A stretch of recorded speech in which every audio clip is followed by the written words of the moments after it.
Fiction is a tool that authors use to create two of the following: a piece of fiction that reflects the mundanity of our daily lives, or a piece of fiction that whisks us away out of our homes to a realm of the unimaginable. At the end of the day, fiction is our gateway. There are some authors who dare cross this line and begin to fuse fiction and reality. These talented authors are able to create such evocative pieces of fiction that our reality is affected and skewed. As I continue to digest more manga, I realize that Tatsuki Fujimoto is quite possibly one of the most talented authors in our contemporary time. If you haven't already, I would strongly advise you to take a listen to my video analyzing Look Back, another one-shot that Fujimoto had written that focused on the love for crafting fiction and the relationships that blossom from its creation. It's clear as day that Fujimoto has a unique talent in creating one-shots, short stories that are able to deliver an impactful punch at the climax. Today, we take a look at another one-shot, Goodbye Eri. Before I can even continue to look at the substance of the story, I want to focus on the role of blurring the line in fiction. Allow me to take you back to September 2017. At the time, Danganronpa V3 had just been releasing in the United States. I was an avid Danganronpa fan and had stayed up until 4 in the morning to finish the last 2 murder cases and the whole game. Danganronpa V3 is a controversial topic in the community due to its polarizing ending. Spoilers for those who haven't finished the Danganronpa games or anime. The climactic twist is that the previous games before V3 were merely only fictional, all part of a cynical game show that was being shown worldwide. This means that the characters who we fell in love with in the first 2 games and their struggles now, in some sense, felt meaningless. They were not even real within the fictional world, which angered many in the community. The audience were left to interpret the reality of the situation and wonder if those characters who were real were now just fake. Goodbye Eri evokes the same sentiment, not just once, but thrice over, and without the controversy that surrounded Danganronpa. Blurring the line between real and fake creates an unreliable narration, as by the end of the story we're left confused and picking up the pieces. The beauty of it all is that through Fujimoto's writing and nuances, we are given the chance to piece together the reality at hand and make our own distinct realities. Goodbye Eri is probably the best example of what makes subversion so alluring and successful. Welcome to my channel, my name is Lanza, and today I'm going to be talking about the manga one-shot Goodbye Eri. Previously, I've done this before with Look Back, and from the looks of it, I might be doing a full circuit on Fujimoto's one-shots. Consider subscribing for more content like this in the future. Without further pause, let's take a closer look at Goodbye Eri. Allow me to summarize the content of the manga so that we have a proper foundation for explaining later on different concepts. At the start of his mother's illness, Yuta is requested by his mother to record her until she dies. A cruel favor to ask of your child. Yuta complies and records her up until her last day. He can't face her at the hospital and runs away. Seconds later, an explosion erupts from the hospital as we pan outwards and see that we were just in a school assembly where students had just been watching this movie. Yuta had transformed his mother's last years into a documentary. He is in return shunned by the student body for being distasteful. Yuta is reprimanded by the school faculty and decides to kill himself by throwing himself off the hospital where his mother died.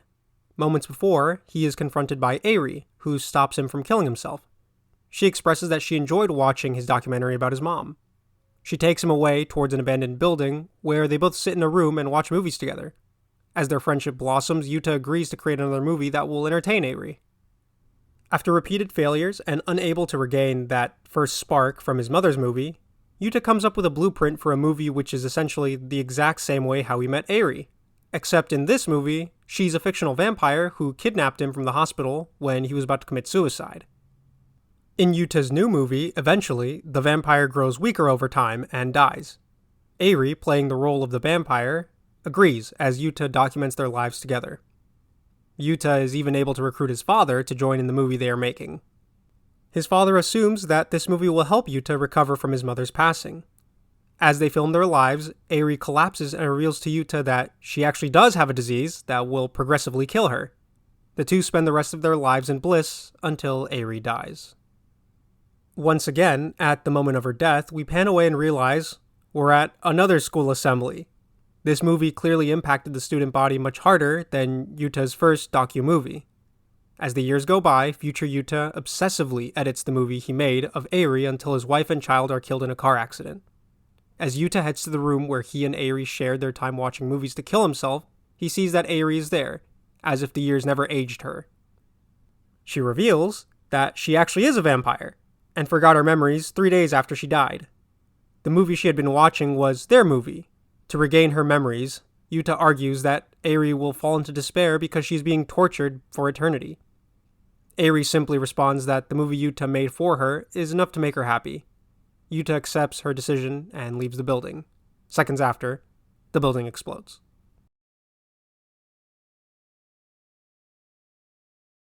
There are several themes and underlying messages that Fujimoto is telling us through the events of the story and the characters. Before diving into the meat of this story, I'd like to contextualize the placement of this one-shot in Fujimoto's timeline. Goodbye Eri was released in between the ending of Chainsaw Man Part 1 and the start of Chainsaw Man Part 2. Aside from Goodbye Eri, Look Back, another stellar one-shot, was also released. I think that in between the end and beginning, Fujimoto faced a writer's block. Look Back speaks on the nature of writer's block and how an author can overcome it. Eventually, I argue, he created Goodbye Eri, a drama-intensive tale of two loners finding solace in movies. To me, Goodbye Eri tackles depression and how to overcome grief through new experiences. I remember saying something along these lines when, in Look Back, the main character will never forget the pain of losing her best friend to death. However, one cannot simply idle by and let life move past them. To continue to create will cover your old scar, not to make it disappear completely, but to allow your mental health to bandage it with new experiences. Goodbye Eri fires on the psychological cylinders of human depression. We range from grief to child abuse. Fujimoto really wanted to hammer in on the mental state of his characters. I'll say something quite controversial, but the first part of Chainsaw Man never really focused on these aspects. Let me explain. Chainsaw Man Part 2 is thematically different from Part 1. Part 1's main character is a boy who is just learning of the fruits of life. The only time Denji legitimately cries is when he wishes to have sex with various women. He suffers grief from the death of his friends, but almost seemingly moves past it to look forward to the future, as his new role of a caretaker. Part 2's main character is different. As seen from the latest chapters, Asa is a character who has been plagued by her anxiety and past depressive memories. She is afraid of connecting with anyone because of the possible backlash of ruining said relationships. Her trust in others is funneled down the toilet, when, as a young child, a caretaker purposefully killed her cat to make a point that it wouldn't be fair for the other children if she had a cat and they didn't. Part 2 is, simply put, really depressing. Seeing Asa spew out her realistic fears is upsetting because she didn't want any of this. I believe that Goodbye Eri was the prototype for Fujimoto's shot at depression, his first attempt to really focus on the mental state of his characters. Both Yuta and Eri have their issues to deal with, as one is depressed from his mother's passing and the other is on a time limit. Therefore, Goodbye Eri should be interpreted as the depressive state of characters. Now that we know that this manga is focused on the emotional depression these characters face, we have our rose-tinted lenses to interpret the meat of our story. Goodbye Eri provides the reader with an unreliable narration. From the moment I finished, there were at least 5 different endings that could all be true within the realm of this fiction. Fujimoto throughout the story continued to blur the line to the point that we couldn't tell what was real or fake within the world of Goodbye Eri. I present to you these different headcanons that my mind has created to make some sense of the bizarre aspect of it all. The first possible world we have is the world of Goodbye Eri takes place in a fantasy world. Yuta truly does document his mother's passing and eventually meets Eri, a vampire who has survived for hundreds of years. The events of the story play out in a literal sense, where middle-aged Yuta kills Eri by detonating a bomb for never telling her that she survived after death. There's a specific line that is mentioned by both Yuta's father and Eri. It's missing a pinch of fantasy. In my video of Look Back, I mentioned that the supernatural always plays a role in Fujimoto's writing. This degree of the supernatural is placed onto Eri as she is literally a vampire in this interpretation of the story. Yuta kills her, and is finally able to look past his obsession over Eri and can lead a normal life. Well, as normal as you can get, really, after all this. The second headcanon branches off into 2 possible different endings. So this is going to be 2 and 3. The first is that the events remain the same. Yuta's mother passes away, Yuta meets Eri, who then dies as well.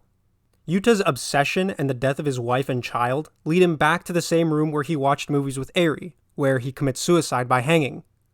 The second possible ending is that Yuta truly did commit suicide in that room, and upon his last few moments he saw a vision of Eri. Now, I want to get metaphorical for a second and look back at Fujimoto's tools of symbolism. The movie theater is a constant in this entire story. While we are not literally in a movie theater, one can say that the school assembly and the hiding spot Yuta and Eri had were metaphorically movie theaters, a room which is an intimate space where individuals can watch. Fujimoto has used the movie theater space to present another plane of existence, the afterlife, as seen in Fire Punch. Perhaps when Yuta is dying, he crosses the boundary and finally meets Eri, meaning that the rest of the ending is simply just a figment of Yuta's imagination. No explosion, just passing on. The third ending is that instead of Yuta committing suicide, he sees Eri in his imagination and mentally overcomes her death. This is the most realistic take we can interpret, as I believe the final explosion Yuta sets off in the abandoned building is purely metaphorical, to his overcoming of Eri's death. Like, in a way, symbolically getting rid of her, quote-unquote. It's not that he's mad at her death, but the explosion signifies his growth and moving forward from the trauma, an action he never really faced when faced with the death of his mother in the very beginning of the story. For the purposes of this video, I'll be using this specific ending as the canon explanation for my points throughout the story, as I believe it's the most realistic. The fourth possible ending is that the second part of Goodbye Eri the manga is also just a part of the movie. Consider this. Take a look at Yuta's father throughout the manga. Then take a look at middle-aged Yuta. There's almost a startling resemblance between the two individuals. Now, I know that children are just younger versions of their parents, but this is almost strikingly similar to each other. This interpretation goes to say that the plot of Eri's death was still real, and that the continued story of Goodbye Eri in the future was also part of the movie. Yuta's dad was able to play the role of his son when finally overcoming Eri by symbolically setting off a bomb in the hospital. So, it's just a movie, straightforwardly. The fifth and final possible theory is that from the beginning to the end of the manga, we're just being duped. The entire manga is just one big movie that we're watching. In a sense, this is the primary role we have whenever we read manga, as we are detached from their world by the barrier of fiction. However, Goodbye Eri adds several layers to this reality as there's a world within a world. The fact that there's just so many possibilities of different worlds within this story is simply put amazing. It takes talent to keep you wondering which reality is true and which one will ultimately accept. I highly suggest you read the manga for yourself and ask yourself which reality you believe in. A better question, to really get a grasp on the author, is which reality do you think Fujimoto is more likely to interpret as his canon ending?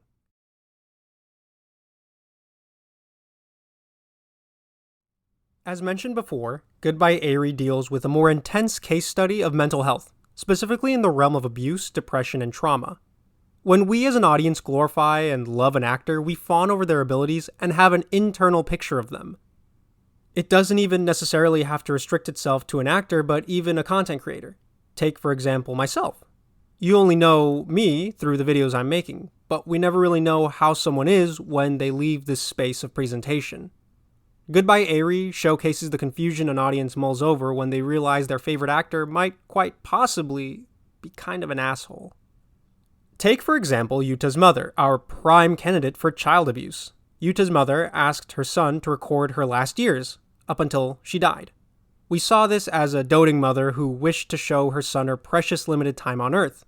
When Eri is confirmed to have a disease that will kill her soon, Yuta runs away and is confronted by his father, who tells him the reality of the situation. Yuta's mother was a TV producer, who was going to use footage Yuta recorded to make a TV program showcasing her illness. When we learn about this reality, the first few pages of the manga seem incredibly fake.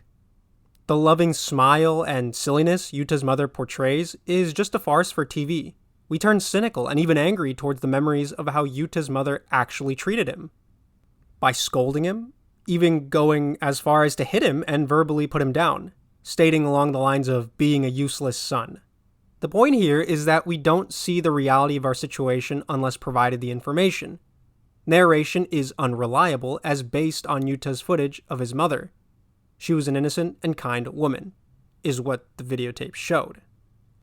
We only saw the best of her, while the reality was a woman who you could argue was cynically interested in making a legacy for herself after she died.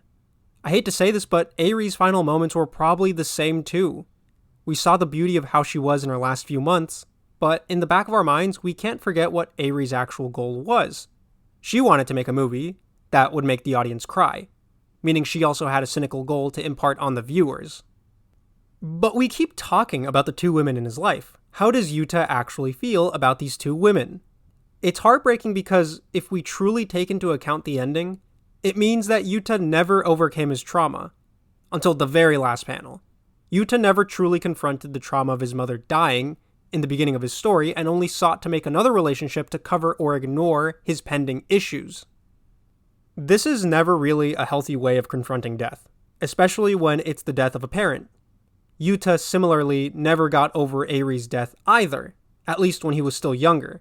The trauma his mother inflicted on him after death was subtle, as we never really saw it because Eri was holding back feelings of sadness. But after Eri's passing, no one was there to help Yuta. No one was there to hold back the dam of emotions. Sure, he eventually found a wife, but as stated by himself, he continued to cut and edit the Eri movie because of his obsession. To me, frankly, that doesn't sound healthy at all. While we're on the topic of mental trauma or mental afflictions, let's take a look at the cult classic Fight Club. This is purely conjecture, as I have no real basis to prove that the movie Eri and Yuta were watching was Fight Club, but if it is, then the point of this manga gains a new layer. Fight Club is a movie where the main character, a disgruntled everyday Joe Schmo, meets a vagabond who treats life like it's his last day on Earth. Eventually, the two start to fight in public as a means to escape the cycle of the mundane and gain an identity in the face of faceless nobodies we call a society. This is the Fight Club theory, but not to an exact similarity that you would hope for, and not to be confused with another Fight Club theory in Chainsaw Man Part 2. No, I don't believe that Eri and Yuta are the same person, just different personalities because we're shown that they're two different people. Rather, the two are loners, like the characters in Fight Club, who seek solace in a dark room, their movie theater. In Fight Club, it's an underground space below a bar. Eri and Yuta are both loners, outcasts from society. Yuta is an outcast because of how the student body thinks he's an absolute freak by using his mother's death to make a cynical ending. Eri, based on context clues from other characters, is interpreted to be a recluse and has a tricky personality. Eri in public has only one other friend, so the movie that is shown in the manga is able to portray to the audience that these two are loners, but they're able to find and console in one another over their interests. As a side note, it's telling how mental trauma in Goodbye Eri was the prototype for Fujimoto to flex his abilities in Chainsaw Man Part 2. As noted before, Asa feels like the love child of Goodbye Eri's trauma and depression. In the most recent chapters of Chainsaw Man Part 2, we take a closer look at Asa's inability to trust others and form a connection, because she's scared of destroying that said connection. When she was a child, her caretaker drowned her cat because it was unfair for Asa to still have a connection with something, while the other children had nothing and started fresh. It's clear that this trauma was never confronted from this experience with the psychotic caretaker.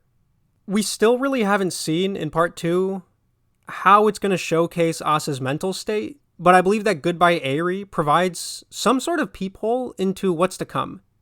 Yuta overcomes his trauma by literally blowing up Eri's memory in his head.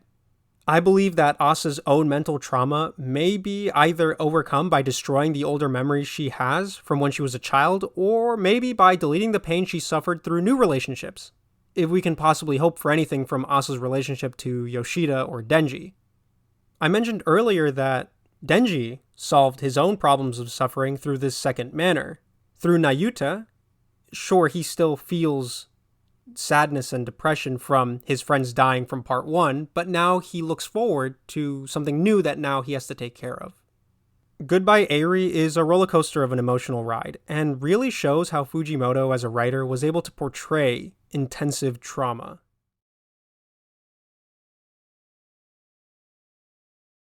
You might be wondering right now, this is a bit of an odd section to talk about on its own. I would ordinarily agree, but Goodbye Eri did something that I haven't seen properly done, and it's the use of smartphones within the story to document the everyday lives of Yuta, his mother, and even Eri. Smartphones in a manga are a concept I've rarely seen, but more so rather the style of recording a video within a manga. In live action, movies like The Blair Witch Project or As Above, So Below all use a recording device from the first-person perspective. This style of movie viewing is easy because any unnecessary angles aren't going to be criticized because we're taking the perspective of a human being. While movies that do not take this first-person viewing are criticized more so because we can play around with the environment or taking specific angles to highlight certain elements in a setting. The reason I'm going off on this tangent is that the majority of Goodbye Eri is shot from the first-person perspective, meaning that Yuta is behind the camera most of the time. The way Fujimoto details the movement of the camera was initially confusing in my first read, but after the second time, it was amazing how he was able to create two endpoints and allow the reader to create an internal image of the missing space. Aside from that, there are points throughout the story where we see Yuta occasionally turning the camera towards himself. One of the funniest examples being when Eri and Yuta are talking about movies, and how Eri confesses she loves him. Well, rather, not that she loves him, but rather she loves his movies. Yuta, in response, pulls the camera back to his face, almost like a holy shit face, and it's just the funniest thing I've seen in a while. This isn't new. Fujimoto, before, has been able to transcend these mere drawings and turn it into an almost lifelike recreation. Yuta's face and response to Eri's confession is similar to how any teenager would react. This is a very brief section in the overall video essay, but I think it's very important to note. The only time I can ever remember seeing a perspective from a device was when I was reading DeadTube, and to me that manga felt very stagnant in between its panels. It almost felt like a slideshow presentation rather than a dynamic movement like Fujimoto has been able to achieve. I hope to see more of this style of drawing, or rather showcasing of his characters, but understand the risks associated with it, like when I first read Goodbye Eri.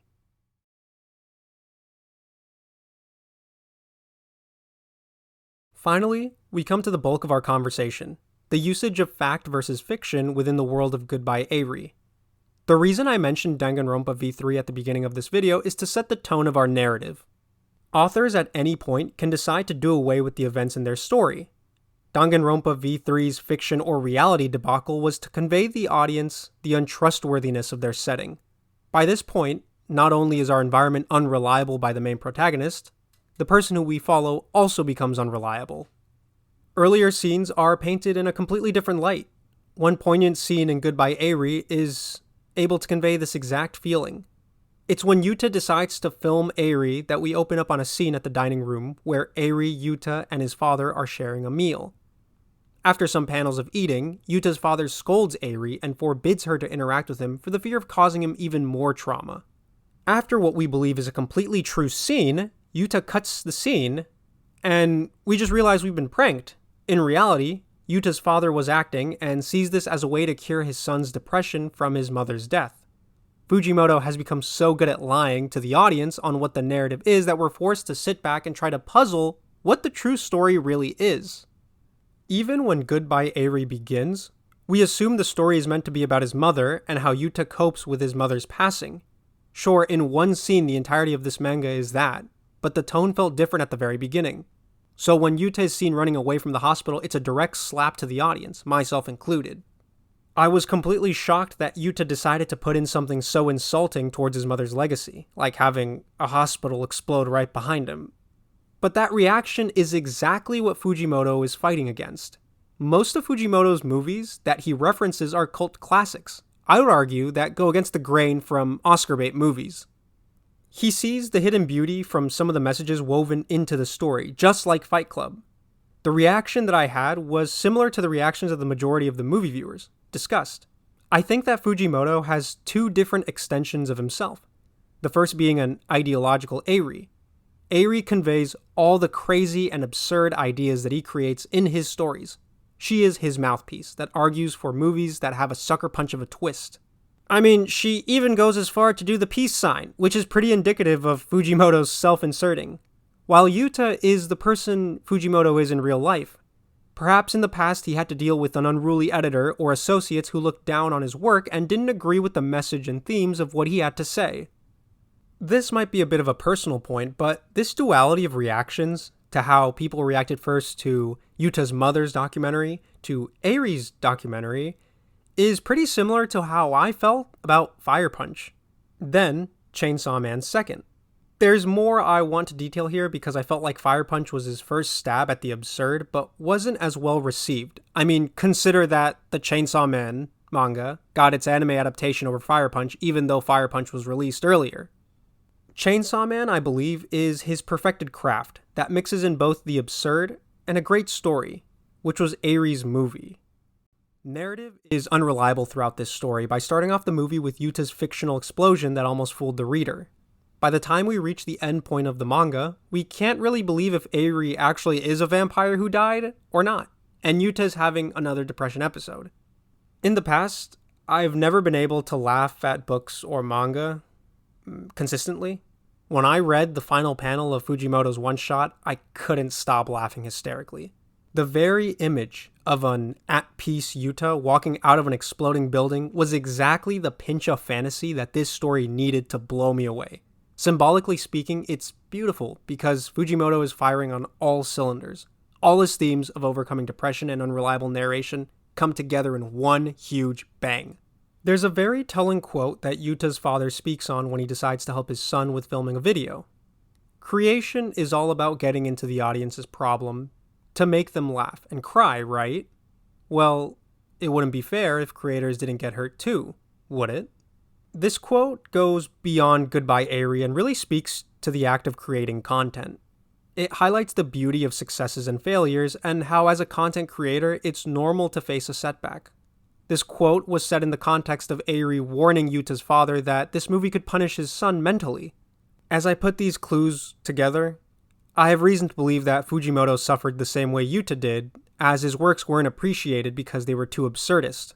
They didn't fit the grain of being a normal story, and therefore he had a decision to kill himself as an author, meaning he would stop writing, or keep going.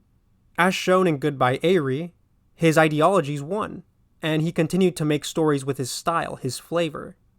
I feel like this quote is just speaking directly to the reader, in a way telling us to keep going with your style, and don't let the ordinary narrative, how things are supposed to be, put you down or ruin your own style. In the end, as an audience member, we're left to pick up the rubble from the explosion and have to make sense of Fujimoto's true canon ending, or at least what we believe is true. Never before have I read a story with so much heart dedicated to the love of craft, to movies. I think my overall assessment is that while Look Back is a manga that tells of Fujimoto's reason to keep writing manga, Goodbye Eri focuses on the struggles he overcame when crafting his stories.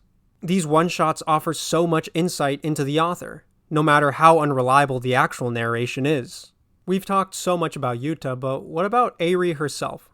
After all, her name is the actual title of the story. The reason why we can't say much about Eri is because she's still a mystery to us until the very end of the manga. She is a loner who likes watching movies. She's an incredibly good actor, as her only other friend had assumed that Eri and Yuta were dating. The little imperfections such as Eri wearing glasses and using a dental retainer are jarring because it cycles back to the fictional model we put on the screen. Eri, from the looks of it, was a temperamental woman who, similarly to Yuta's mom, also probably had a boatload of issues. But we share in that same idealized form of Eri because Yuta was our main character. He only wished to see the perfection of this girl he couldn't stop thinking about. Similar to how Yuta's mother was made out to be the perfect mom, Eri was made out to be someone who she clearly wasn't in real life. Everyone who plays a role in this movie, from Yuta to Eri to his mother and father, are all unreliable, as we only see their more glamorous sides, compared to one that we would rather not meet. Even Yuta shares this trait, as when he's much older, he's depressive and sad, just a man who's down in his lowest pit. I can't help but love this cast of characters and how Fujimoto was able to alter our perception of his story through an unreliable narrative.